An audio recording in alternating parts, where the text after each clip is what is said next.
Good evening and welcome to the Modise Network. Tonight, we trace the path of the Gupta leaks from South Africa to Kenya and back to the Zondo Commission.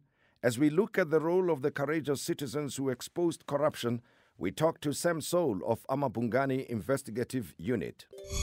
Later on, the former policeman who became the main actor and leading voice as Jack Devnarian lobbies on the protection of the actors' rights.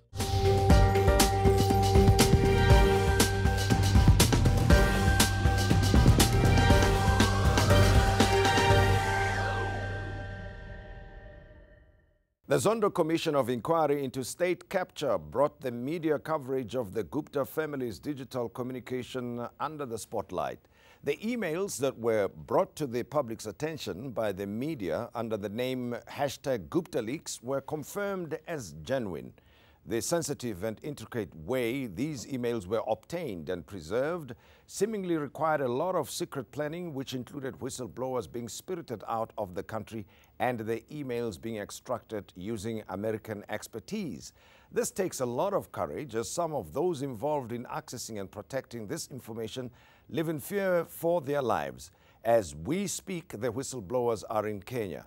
The Media Investigative Unit Amabungani pieced these different emails together to help tell a coherent story. And from the preparations for the Sun City wedding to the notorious landing of the Gupta plane at the Waterkloof Military Airport to subsequent transactions with state-owned entities and instructions to government officials, the Gupta leaks revealed an established system that was used to run the government from both Sahara offices and Saxon World.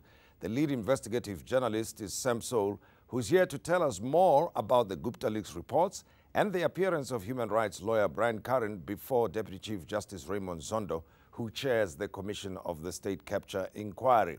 Sam Soul, pleasure to talk to you this evening and welcome to the program. Thanks very much, Tim. It was a long road to the Gupta leaks emails that came to the fore. When was the first report published, by the way, Sam? The first report was published at the end of May, and in fact, and it's part of the story, and still the untold story. The first people to break the story was the Sunday Times and City Press, not us. And we weren't aware that at that point that they had access to the emails. But I can tell you a little bit more about the background. Of course, and that's the point. But it was a very long road. It was a very long road, and it was very nice for us that Brian Curran was able to give evidence and tell a bit of that background, because we have had to keep all of this secret up to now. His role was not disclosed, to anyone. So it's been quite nice that some of the story about the very intricate and professional way in which this was done has come out now. Well, it's nice, as you say, but we're talking about a very dangerous thing here in the case of those involved, whether they be the whistleblowers themselves, those who assisted to get them out of the country, as well as people like yourself who had to publish the story. So it's been very dangerous overall. But tell me your own personal involvement in this matter. When did you get to hear and know about these emails? Look, I think the key people in that respect are Brian, but also Branko Birchik from Daily Maverick, and my colleague Stefans Brummer from Amabungani. When Brian made contact with Branko, in a very generous and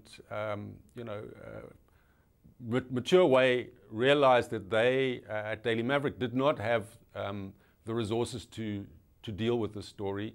He very soon got hold of Stefans, because we had a good working relationship anyway, and also because Branko knew and Brian knew that Amabungani were the experts on the Guptas. We'd been writing about them since 2010, and so Stefans was pulled in.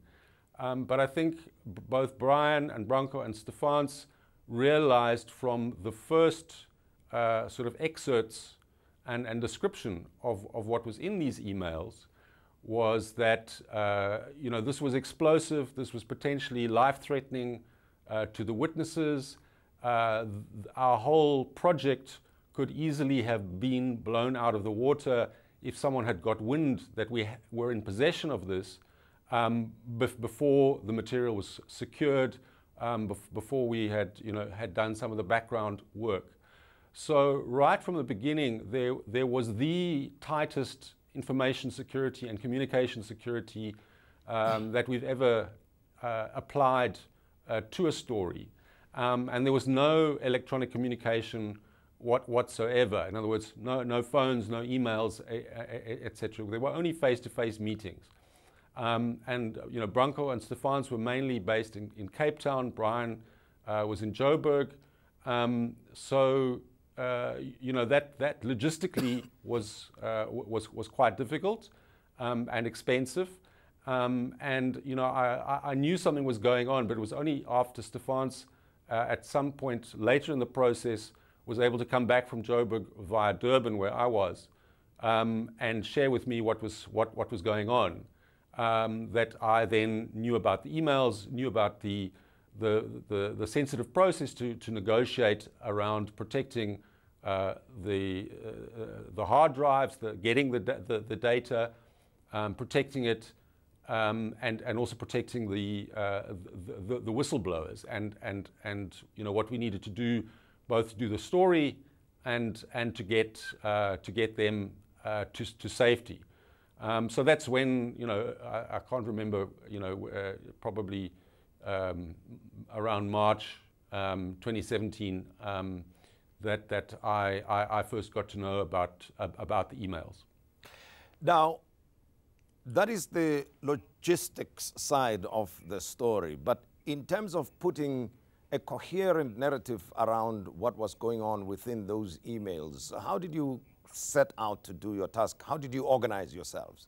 Well, as I said, Tim, it was it's quite a funny story, and some of it still can't be told.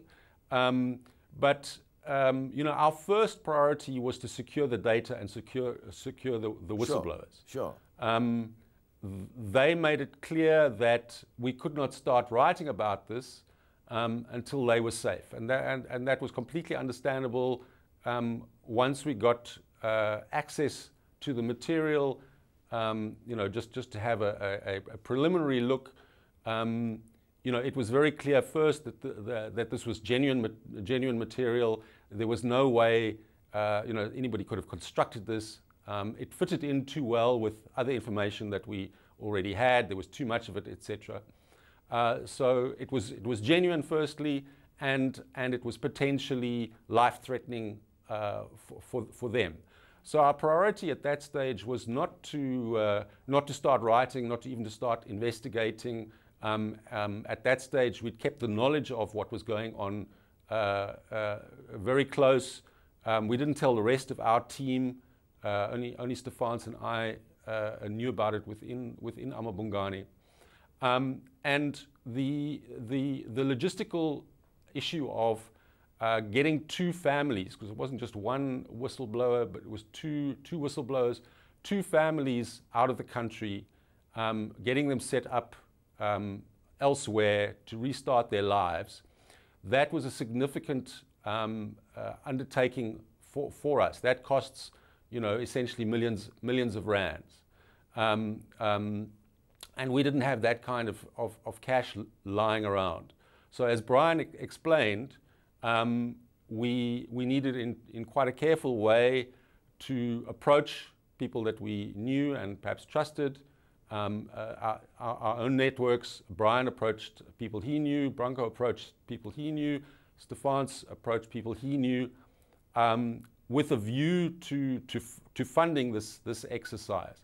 So for a long time, before the thing came out, there was no journalism done.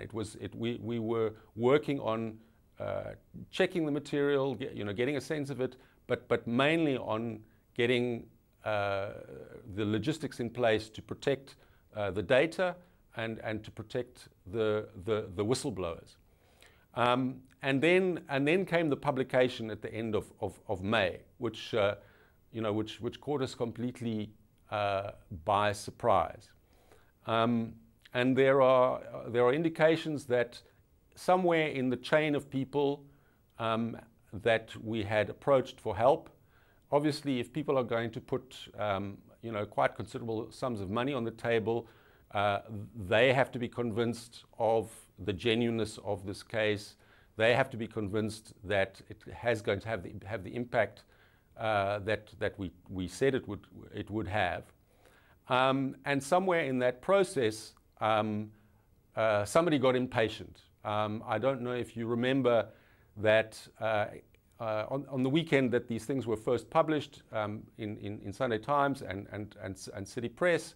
That weekend was, I think, the first weekend when there was a discussion of a vote of no confidence in then President Zuma within the ANC NEC. And I think some people who had access to this, or a person or persons, believed this was going to be the silver bullet, which would push the ANC NEC to vote against Zuma if this material came out. And so without letting us know, without disclosing what they were doing, they provided the material, I think, indirectly to the Sunday Times and then I think very belatedly to City Press. And they published stories. And then we had to scramble in three ways. Firstly, we had been focusing on the issues around the data and the whistleblowers. In fact, we had been planning to get a team outside of the country to go and work quietly for a month, 2 months, and then start publishing, because we didn't know what sort of response there would be, whether there would be an attempt to shut us down. So at that stage, we were still here, but more importantly, the data was still here, other than the copy that Brian had already, I think, got out of the country, and most crucially, the whistleblowers were still here. Now there was no criticism of the Sunday Times and City Press. They didn't know this background. Somebody came to them with these leaks. I think at the initial stages, they were only given a selection, and then they were given the full range. But they didn't know this background. They had no idea about the whistleblowers, about the background that we've been working on. And so they published. So we had to scramble to get our own stories out, which we did, in the week following that Sunday, when we led with the bribes paid on the Transnet locomotives, but also to really expedite the process of getting the whistleblowers out of the country. Well, and, Samso, it's difficult for people to wind up their lives kind of overnight. Let's pick up on that issue in a moment when we continue our discussion. As you can hear, it was quite an involved process, this, to piece together the Gupta leaks story, lives of people involved here, and these people had to be smuggled out of the country. The data, the information had to be secured itself, and we'll find out how the stories then, because they come from separate emails, were put together into a coherent narrative. You too can participate in our conversation. I'm with Sam Soul of Amabungane. You talk to us on Twitter, and it's hashtag the Modise Network.